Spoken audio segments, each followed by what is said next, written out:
Bonjour à tous, j'espère que vous allez bien et que vous êtes en forme pour cette vidéo d'aujourd'hui puisqu'on va parler des 5 préjugés que la plupart des gens ont sur l'argent. Pour ceux qui ne me connaissent pas, je me présente, ma chaîne s'appelle Hello Mary et le but c'est de faire des vidéos qui vont vous aider à mettre en place un budget, mieux gérer vos finances personnelles et à avoir des idées sur la manière dont vous pouvez faire des économies tous les mois. Si vous avez cliqué sur cette vidéo, c'est probablement que ce contenu vous intéresse, alors n'hésitez pas à mettre un like, mais également à vous abonner à ma chaîne. Rentrons maintenant dans le vif du sujet. Commençons maintenant par l'idée reçue numéro 1, c'est-à-dire qu'il faut s'y connaître et avoir fait des études pour pouvoir mieux gérer son budget au quotidien. Comme vous l'aurez compris, ce préjugé est totalement faux. Vous n'avez en aucun cas besoin d'avoir fait 3, 4 ou 5 ans d'études pour pouvoir mieux gérer votre budget. Tout ce qu'il vous faut, c'est comme n'importe quel autre sujet, c'est juste vous y intéresser, en parler autour de vous, regarder des vidéos sur internet, notamment les petites playlists que je vais vous mettre ici, et bien sûr, essayer de mettre en place des projets pour pouvoir réaliser vos économies. En effet, apprendre à gérer son budget n'est vraiment pas très compliqué. C'est vraiment une idée reçue qu'il faut vous sortir de la tête. C'est à la portée d'absolument n'importe qui. C'est même à la portée des enfants. Vous pouvez leur apprendre à gérer leurs petits sous des très petits. Il faut vraiment se dire que tout ce qu'il faut, c'est de la bonne volonté, s'y intéresser et un petit peu de discipline financière pour pouvoir réaliser vos objectifs.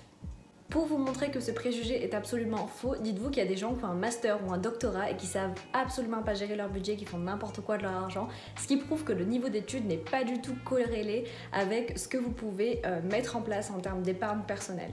Passons maintenant à l'idée reçue numéro 2. J'entends la plupart des gens autour de moi me dire la phrase suivante: mettre une dizaine d'euros de côté par mois ne me servira absolument à rien. Cette idée reçue est encore une fois totalement fausse. Dites-vous que c'est les plus petites économies qui font les grandes fortunes. Ce qui compte, c'est pas forcément de mettre 500 euros de côté par mois. Ce qui compte, c'est juste mettre une épargne en place. Parce que même si vous n'avez pas de projet, cette épargne peut toujours vous être utile si jamais il y a un accident, si jamais il y a un problème, si jamais votre voiture est en panne. Avoir des sous de côté sert toujours. Chacun peut mettre quelques dizaines d'euros de côté par mois en fonction de son revenu. Si vous mettez 5 euros de côté par semaine, ça peut vous sembler totalement dérisoire, mais dites-vous qu'à la fin du mois, vous aurez 20 euros et à la fin de l'année, vous aurez 240 euros. Ces 240 euros-là peuvent vous permettre de réaliser tellement de choses, même si vous décidez de ne pas les investir et de les laisser dans votre tirelire.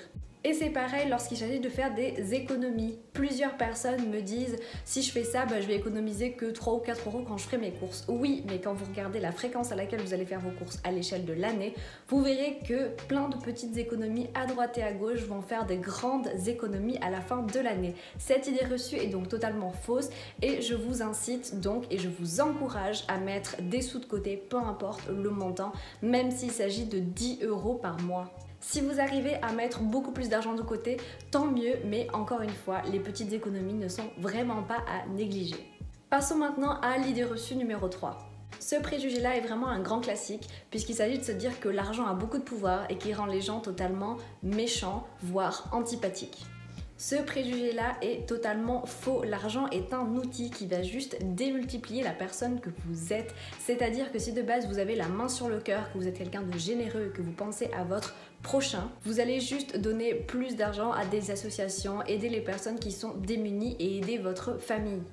A l'inverse, si vous êtes quelqu'un de totalement égoïste, qui n'a aucune empathie vers les autres, tout ce que ça va faire, c'est que ça va vous rendre encore plus radin, encore plus égoïste et encore plus auto-centré que vous l'êtes déjà. L'argent ne rend donc pas foncièrement les gens plus méchants qu'ils le sont ou alors plus démoniaques. Ça, c'est une idée vraiment reçue à laquelle il faut pas du tout croire. L'idée reçue suivante est vraiment, mais vraiment un grand classique en termes de préjugés. C'est tout simplement de se dire que l'argent ne fait pas le bonheur. Alors là, vous allez me dire: non mais il y a des gens, ils sont multimillionnaires, ils n'ont pas de famille, pas d'amis, ils sont hyper malheureux dans leur vie au quotidien. Et la plupart des gens qui se disent ça, en fait, ils se rendent pas compte qu'ils prennent un exemple d'extrême qui est pas du tout représentatif de la moyenne. Il y a une différence entre le milliardaire qui vit dans sa penthouse avec des millions et des milliards d'euros qui dorment sur le compte et vous. Ce qu'il faut regarder en fait, c'est plutôt l'entre-deux.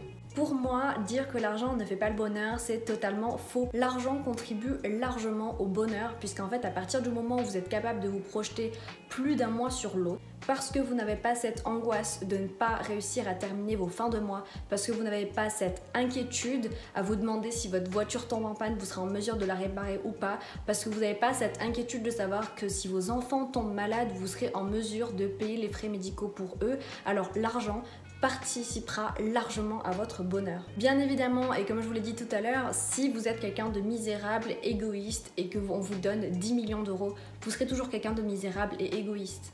Mais l'argent participe au bonheur dans la mesure où ça pourra vous retirer énormément de soucis que vous allez avoir au quotidien, et c'est pour ça qu'il est très important d'apprendre à gérer son budget, d'apprendre à mettre en place une épargne d'urgence et d'apprendre à se mettre des objectifs pour mettre de l'argent tous les mois, puisqu'on ne sait jamais de quoi le futur sera fait. Nous allons maintenant aborder le dernier préjugé de cette vidéo. Ce préjugé-là consiste à dire que les gens qui aiment l'argent sont donc foncièrement égoïstes, capitalistes et matérialistes. Encore une fois, ce préjugé est totalement faux. Beaucoup de personnes aiment l'argent tout simplement parce qu'ils considèrent l'argent comme un outil et pas comme une fin en soi. C'est-à-dire que la plupart des gens n'ont pas forcément pour but de s'enrichir, mais plutôt de pouvoir se payer des vacances, de pouvoir se payer des meubles, de pouvoir payer les études de leurs enfants. Personnellement, et comme beaucoup de personnes, je fais partie des gens qui aiment l'argent, et c'est pas pour ça que je vais être égoïste, que je vais pas aider mon prochain, ma famille ou alors mes proches. Vous l'aurez compris, ce préjugé-là est totalement faux. Ça revient un peu à dire que les gens qui aiment la nourriture sont juste des gros sacs. Eh bien non, vous pouvez aimer la nourriture tout simplement parce que ça vous apporte des saveurs, que ça vous permet de voyager, tout simplement parce qu'il y a 1 million de types de plats différents qui existent sur cette terre et que vous êtes curieux, mais pas forcément parce que vous avez envie de vous remplir l'estomac, que vous êtes vraiment avide de nourriture et que tout ce qui vous intéresse, c'est la quantité. Nous arrivons maintenant à la fin de cette vidéo, merci de l'avoir suivi jusqu'au bout, j'espère que ça vous aura permis de vous ouvrir un peu l'esprit et de faire en sorte que vous vous intéressiez un petit peu plus à votre budget pour encore une fois mettre de l'argent de côté, réaliser des projets et juste simplement s'intéresser à la finance personnelle. Si ce n'est pas déjà fait, je vous invite à mettre un like mais également à regarder mes autres vidéos, je vous mettrai une petite playlist ici ou là pour vous permettre d'avoir certains conseils qui ont été très utiles pour ma communauté.